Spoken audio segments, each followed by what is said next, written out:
اللي أنا أعمل في زراعة النباتات العطرية. عندي ما يقارب ال10 أنواع من النباتات العطرية. بداياتها كانت إنه أخذتها من الطبيعة، يعني من البيئة المحيطة بالمنطقة.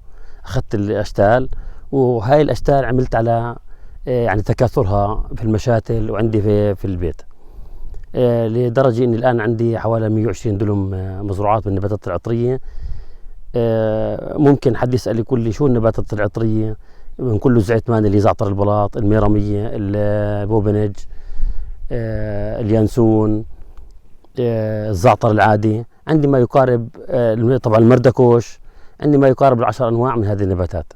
طبعا بعمل على زراعتها في أرضي، وفي أراضي كمان ضمنها، وبعمل على تجفيفها وتغليفها وتعبئتها وتصديرها. طبعا هذه الماكينة فيها عدة حركات. الحركة الأولى اللي هو نضع المنتج في المحكان هذا، بنزل للمنطقة هاي، هنا بتعمل عيار، بتعطي كمية ل 2 جرام لكل كيس مثل هذا. عندنا طبعا هنا في ليبل، في خيط، بنزل بسكر هنا في المنطقة هاي، بسكر على المنتج اللي هو الكيس الداخلي، وهنا في سكارة ثانية اللي هو تبع النايلون. هيك بكون جاهز للتعليب يعني، او الوضع في العلبة.